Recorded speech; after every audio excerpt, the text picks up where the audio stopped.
Good afternoon, everyone. And we are in the Gospel of Holy Mother. We're still listening to Swami, just a second. I think it was Apurvananda's. I'm not sure. I have one other Swami I get mixed up. I think it's Swami Apurvananda's Reminiscences. And of course, I can't find it now.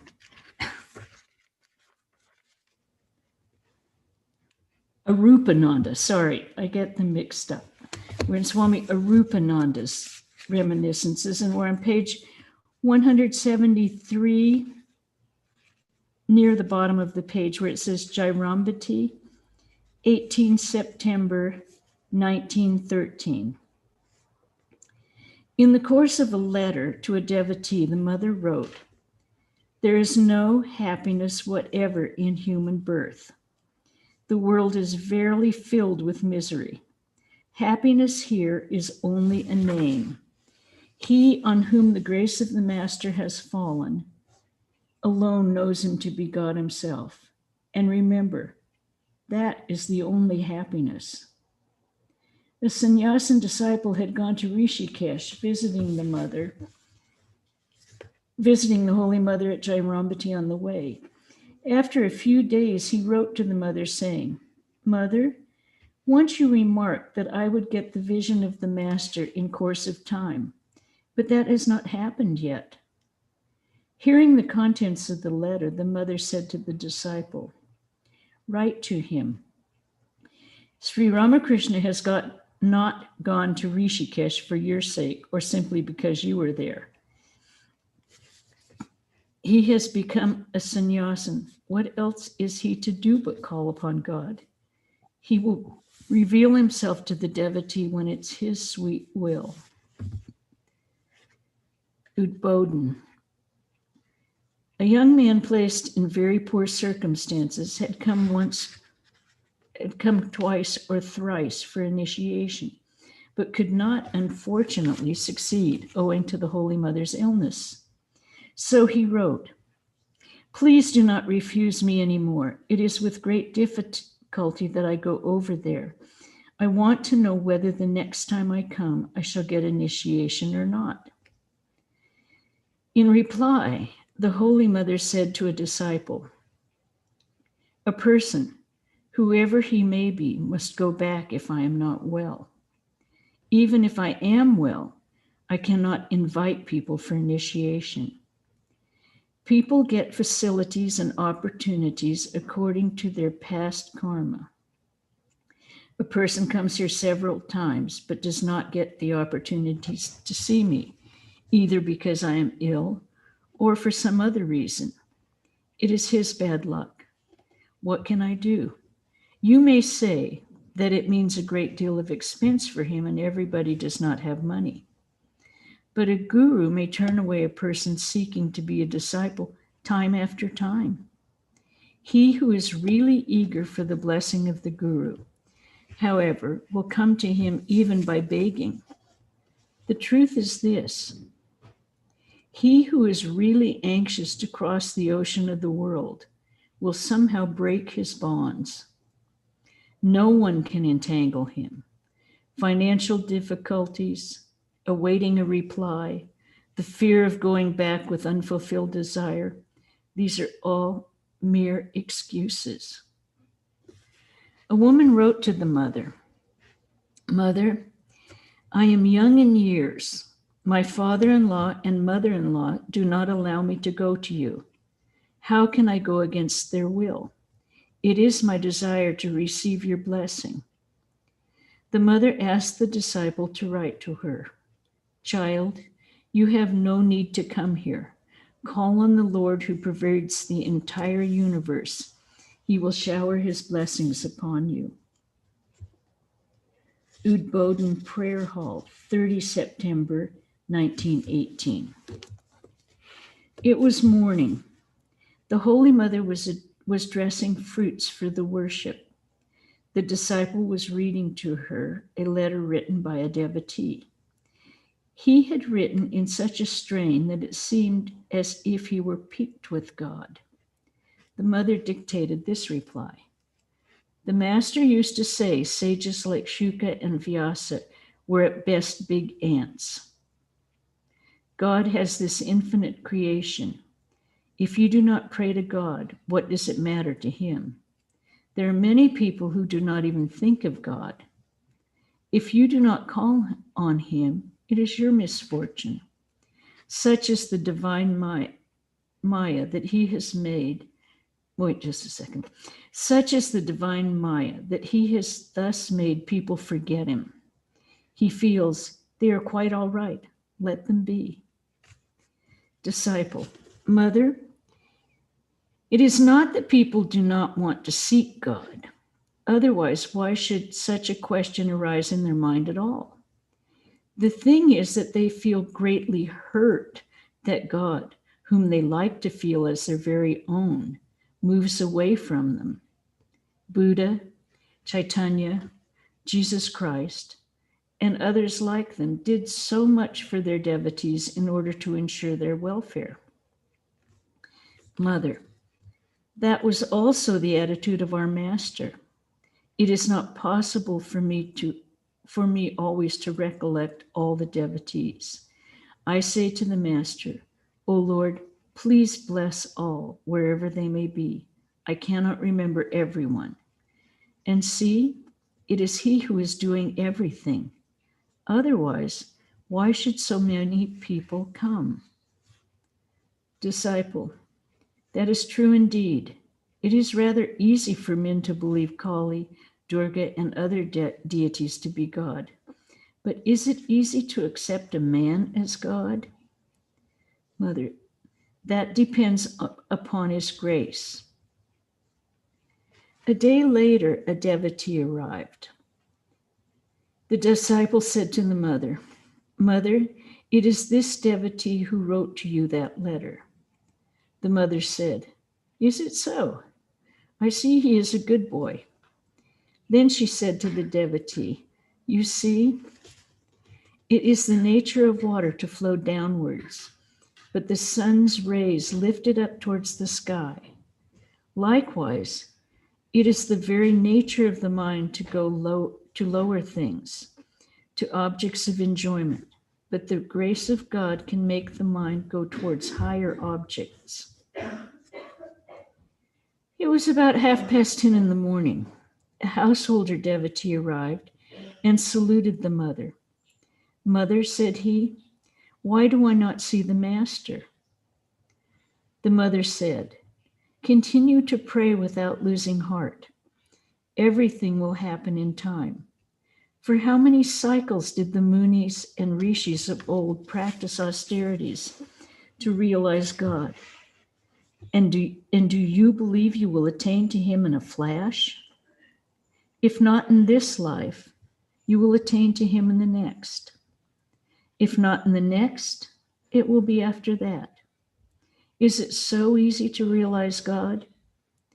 But this time, the Master has shown an easy path. Therefore, it will be possible for all to realize God. After the devotee left, the mother said, he is so deeply engrossed in worldliness. He is the father of scores of children. And still he says, why do I not see the master? Many women used to come to the master. They would say to him, why can't we concentrate our mind upon God? Why can't we steady our mind? And things like that. Sri Ramakrishna used to tell them, you still smell of the lying in room. First, get rid of that smell. Why are you so worried about God realization now? Everything will happen in course of time. In this life, we have met. In the next, we shall again meet, and then you will attain to your goal. It is easy to see a person as long as he lives in the body. I am now living here, so one can see me by merely coming here. How few have the good fortune to see the master now with physical eyes. Vijay Goswami has seen the master at Dhaka. He felt his body. At that time, the master said, "That my soul goes out is not good. Perhaps this body will not last for many more days." Can you tell me who has seen God? Can you tell me who has seen God? He made Narayan attain to God realization. Shuka, Vyasa, and Shiva are like big ants at the most. They had glimpses of him. One may see a vision in dream, but to see God in a physical form is a matter of rare good fortune. Excitedly, why can't one meditate if one has a pure mind? Why should one not be able to see God? When a pure soul performs japa, he feels as if the holy name bubbles up spontaneously from within himself. He does not make an effort to repeat the name.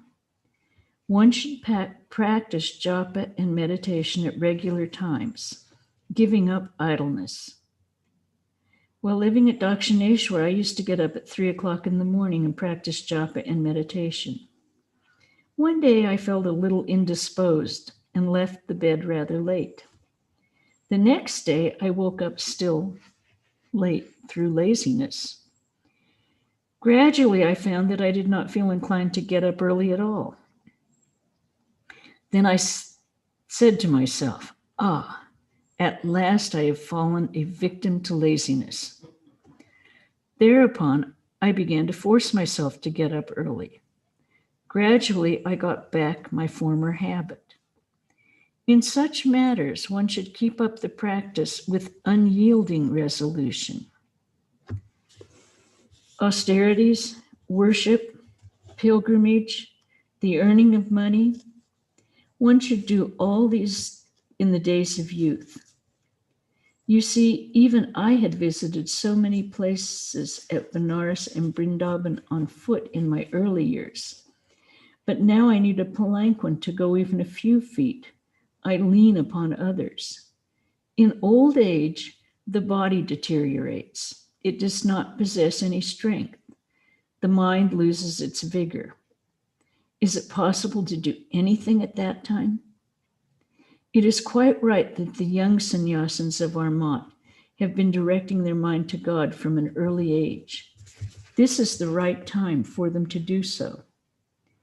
To the disciple, my child, austerities or worship, practice all these things right now. Will these things be possible later on? Whatever you want to achieve, achieve now. This is the right time. Disciple, lucky indeed are those who receive your blessings now. Those who come later on cannot have this rare opportunity. Mother, what do you mean? Do you mean to say they will not succeed? God exists always everywhere. The Master is always present. They will succeed through his grace. Are not people of other countries making spiritual progress? Disciple, the mind feels longing when it knows that it is loved. But do you really love us? Mother, do I not love you? I love even those who do a little for me, and you are doing so much. Whenever I touch anything at home, I remember you. I often think of those of you who are with me. And as for those who live far away, I say to the Master, "Oh Lord, please look after them. I cannot always remember them."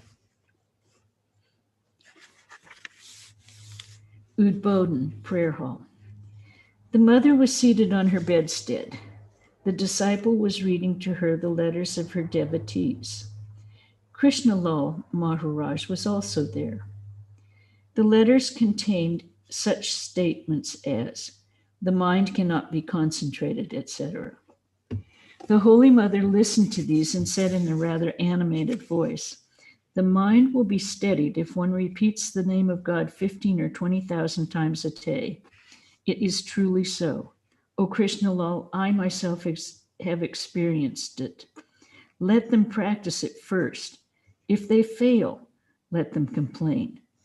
One should practice japa with some devotion, but this is not done. They will not do anything. They will only complain, saying, "Why do I not succeed?" A devotee entered the room and asked the mother about meditation and japa. She said, repeating the name of God a fixed number of times, telling the rosary or counting on the fingers is calculated to direct the mind to God. The natural tendency of the mind is to run this way and that way. Through these means, it is attracted to God. While repeating the name of God, if one sees his form and becomes absorbed in him, one's japa stops. One gets everything when one succeeds in meditation. The mind is by nature restless. Therefore, at the outset, to make the mind steady, one may practice meditation by regulating the breathing a little. That helps to steady the mind, but one must not overdo it. That heats the brain. You may talk of the vision of God or of meditation, but remember, the mind is everything. One gets everything when the mind becomes steady. It is quite natural that man forgets God.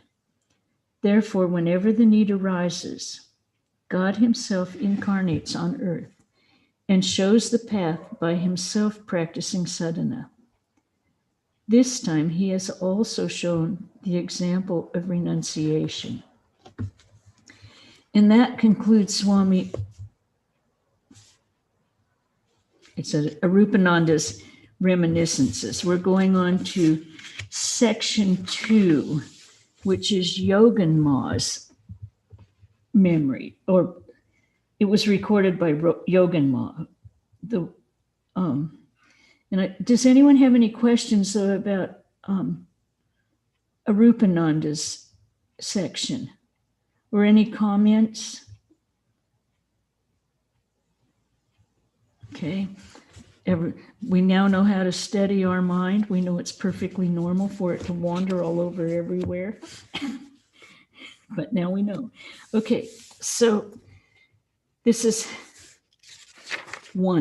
section 2, recorded by Yogin Ma. That's Yogindra Mohini Bishwash, a disciple of the great master and a lifelong companion of Holy Mother. Yogin Ma, I think, was one of the ones that stayed in the Nahabat with Holy Mother off and on.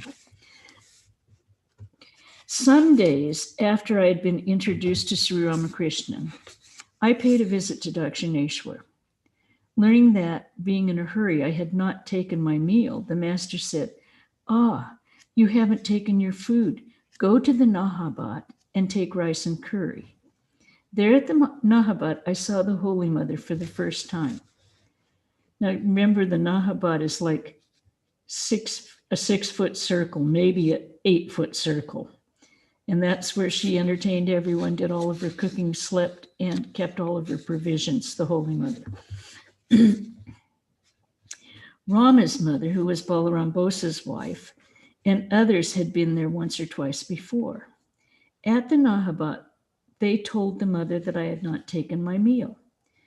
The mother promptly served me rice, curry, luchi, and whatever else she had in stock. Even at this, my first meeting with the Holy Mother, I became quite intimate with her. The next time I went to Dakshineshwar, I found that the mother was going on a trip to Kamarpukur that very day to attend Ramlal Datta's marriage. I felt very sad at the thought that I would not see her for many days. The mother came to salute the master before leaving on the journey. The master came to the northern veranda where the mother took the dust of his feet. The master said, "Move cautiously. See that you don't leave behind any of your belongings in the boat or railway compartment." I had had the desire to see them together, and that day my desire was fulfilled. The mother left by boat. As long as it could could be seen, I stood gazing at the boat. As soon as the boat was out of sight, I went to the spot in the Nahabat where the mother used to meditate and wept bitterly. I sat for meditation facing south on the western veranda. While passing by the Nahabat, the master heard me sobbing and sent for me. When I went to his room, he said, "Have you been deeply grieved at her departure?" Then, to console me, as it were, he began to recount the spiritual disciplines he had practiced at Dakshineshwar. He concluded saying, "Don't divulge these to anyone." I, a mere housewife, was shy, but on that day I sat quite close to the master and talked to him. The mother returned to Dakshineshwar after about a year and a half. That was quite a visit. The master had written to her, "I am having difficulties regarding my food." On her return, the master said to her, "That girl with big, beautiful eyes loves you very dearly. The day you left, she wept bitterly sitting in the Nahabat." The mother said, "Yes, her name is Yogin." Whenever I went to Dakshineshwar, the mother used to tell me all that had happened. She sought my advice. I used to braid her hair. She liked it so much the way I braided it that she would not undo it at the time of bathing, even after 3 or 4 days. She used to say, "No, Yogin braided my hair. I shall unbraid it on the day she comes next." I used to visit the master every 7 or 8 days. I would take bilwa leaves from Dakshineshwar for worshiping Shiva at home. I used to worship Shiva with those leaves, even when they got dried up. One day the mother asked, "Yogin, do you worship using dried bilwa leaves?" Yogin Ma, "Yes, mother, but how did you know?" Mother, "During my meditation this morning, I saw you worshiping with dried bilwa leaves." That's usually something not done in India. They would pick fresh ones every day. But I guess you didn't have a bilwa tree at home. One day, the mother was preparing rolls of betel leaf in the Nahabat, and I was sitting by her side. I noticed that she had prepared some rolls with cardamom and a few others with simply betel and lime. I asked, "Why didn't you add cardamom to these? For whom are these meant and for whom are those?" The mother replied, "Yogin, these, specially spiced betel rolls, are meant for the devotees. By taking good care of them, I have to make them my own. And these, the ones without cardamom, are for the master. He is already my own." The mother had a good musical voice. One night, she and Lakshmi Didi were singing in a low voice. It was very resonant and reached the ear of the master. The next day he said, "Yesterday you were singing. That's good, very good." During her stay at Dakshineshwar, the mother couldn't find even a little time for rest. For the devotees who came, she had to make chapatis out of 3 to 3.5 seers of coarse flour. How many rolls of betel leaves she had to prepare. Then she would boil down the milk meant for the master, for he was fond of cream. Then soup had to be prepared for him. He used to take his food at the Nahabat as long as his mother lived. After her death, however, he used to dine in his living room. On the days male disciples were not present, the mother would rub the master's body with oil before his bath. The master asked Golap Didi one day to bring his meal to his room. From that day, Golap Didi carried the master's meals every day. Thus, the mother was deprived of her only opportunity of seeing the master daily. Golap Didi used to spend long hours in the evening with the master, and some days she didn't return to the Nahabat even by 10 o'clock. The mother had to keep an eye on Golap Didi's food on the veranda of the Nahabat, and was therefore experiencing inconvenience. One day the master heard her saying, "Let this food be eaten by a dog or a cat. I can't look after it anymore." The next day the master said to Golap Didi, "You spend a long time here.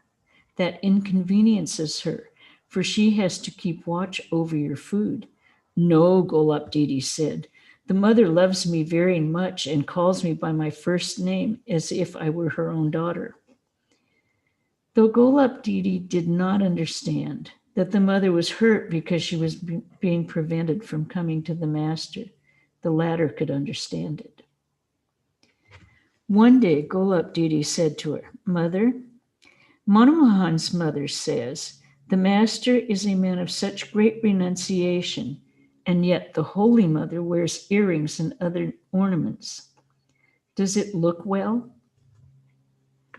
The next morning when I visited Dakshineshwar, I noticed that the mother had only a pair of gold bracelets on her wrists and had taken off all other ornaments.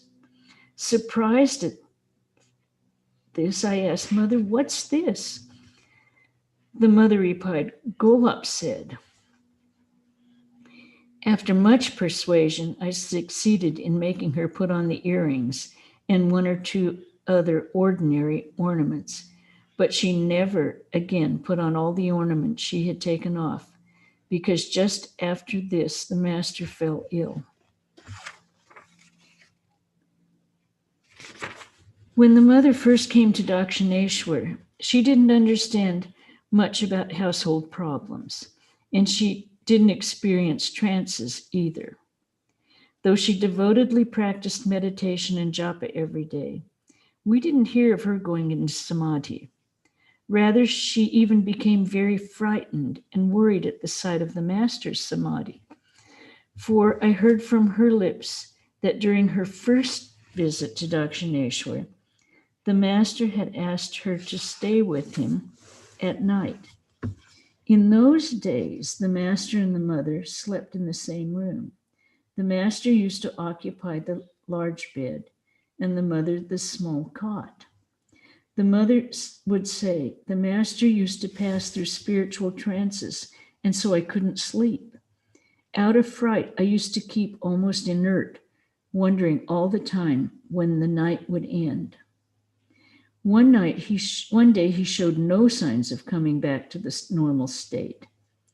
Then I became much worried and sent for Hridoy through Kali's mother, a maidservant. Hridoy came and repeated aloud the name of the Lord. This made him regain consciousness.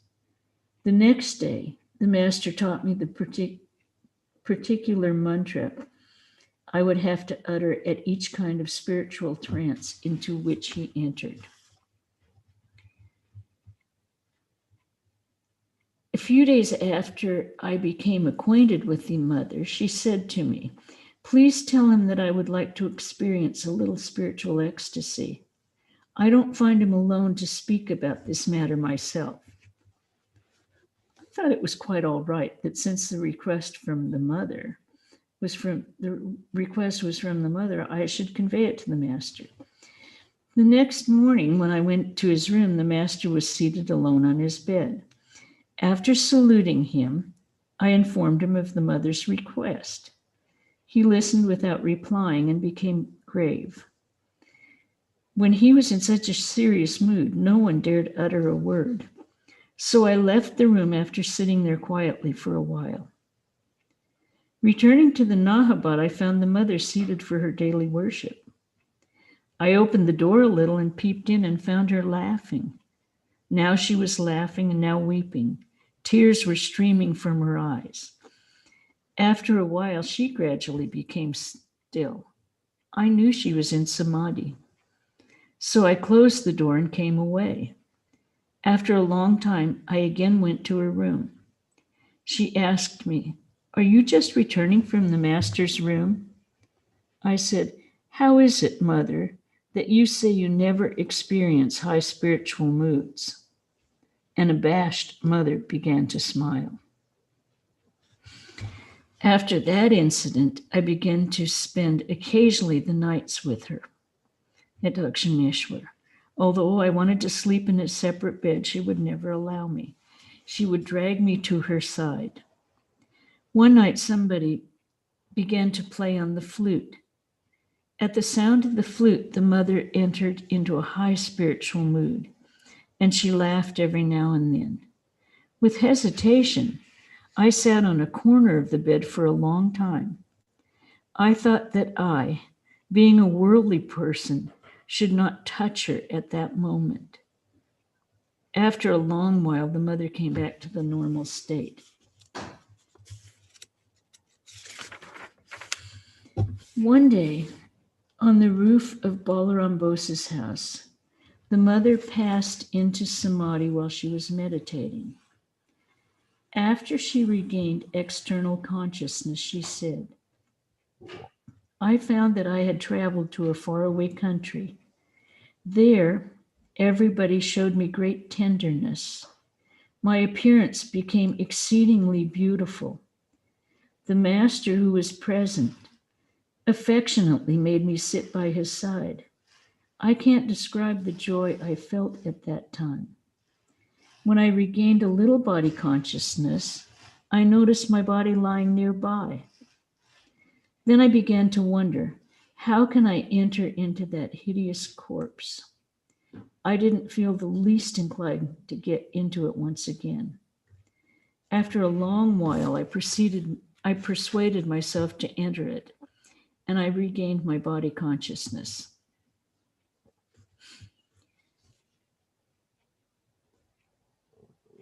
When we read the Gospel of Ramakrishna, it sounds as if Holy Mother was just primarily by herself or cooking or never coming out of the Nahabat. When you hear what the women devotees who were with her say, you find out she was busy all the time. She always had them with her. There was always someone in the Nahabat with her. She was working and making things for the devotees constantly.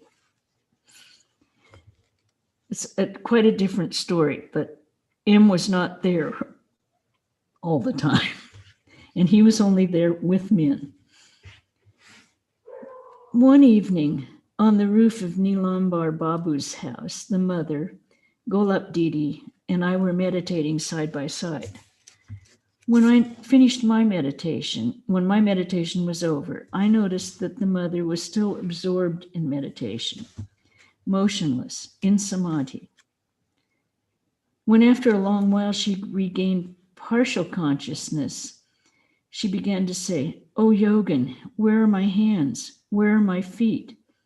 So we began to press her hands and feet, saying, "Here are your feet, here are your hands."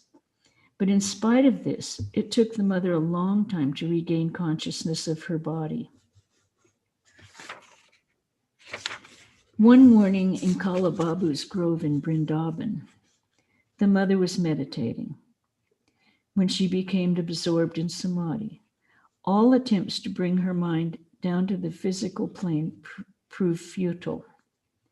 I repeated the Lord's name in her ears for a long time, but it produced no effect. At last, Swami Yogananda came and repeated Sri Ramakrishna's name, which brought her mind down to the semi-conscious plane. Then, just as the master used to do on similar occasions, she said, "I will eat something." Some sweets, water, and betel were placed before her, and she partook of a little of each, as the master used to do towards the end of such periods of ecstasy. Even in taking the betel, she cut off its end in the manner of the master. We were surprised to find that her manners, her way of taking food, and her general behavior exactly resembled those of the master. When she finally came down to the plane of physical consciousness, the mother told us that the spirit of the master had entered into her at that time. Swami Yogananda put to her some questions while she was in the mood, and she replied very much like the master. A few days after the passing away of the master, The householder devotees like Ram Dutta settled off the rent at the Kasipur garden house and decided to give it up. The mother was therefore taken to the residence of Balaram Babu.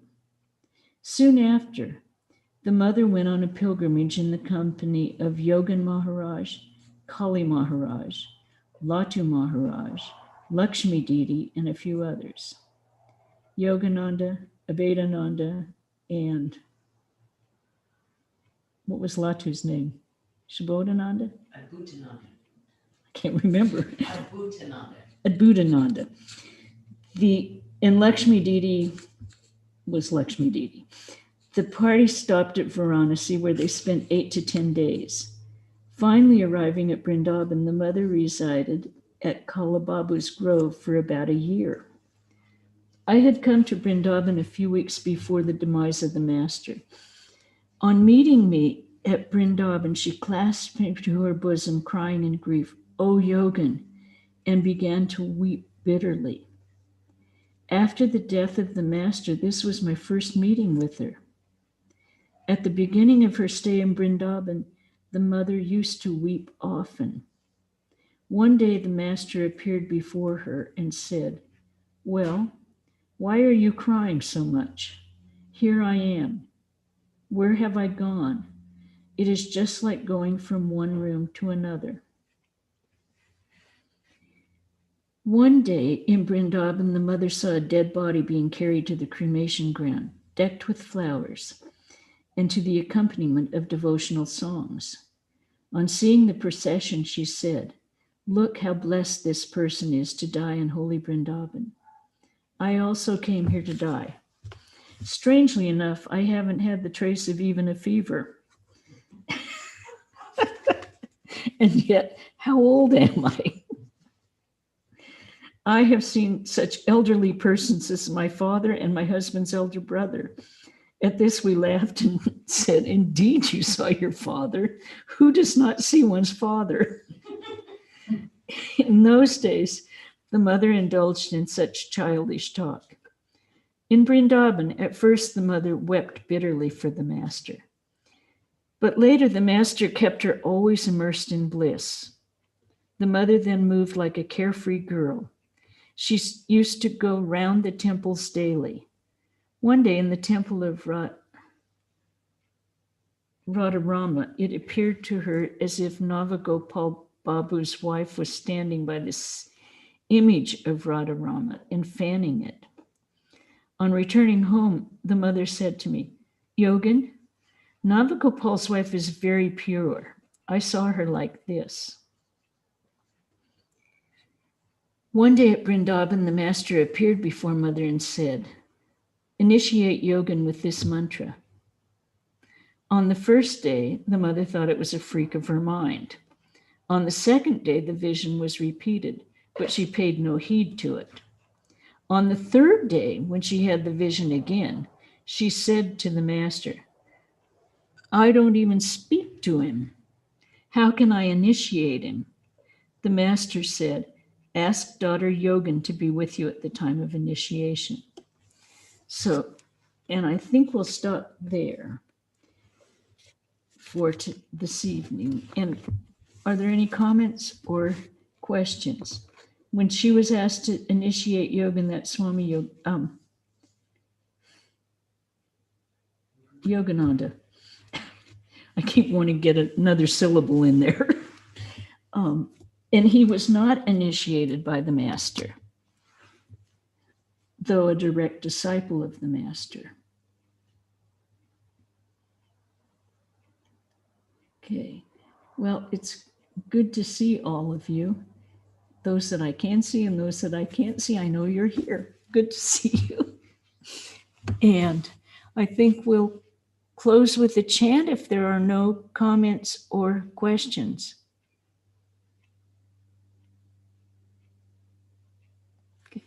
Can I ask a question? One question? Yes. I was very interested that when Mother was in Samadhi and she left her body. Yeah. Is that a common thing that happens in Samadhi? I don't know. I know that Maharaj did it.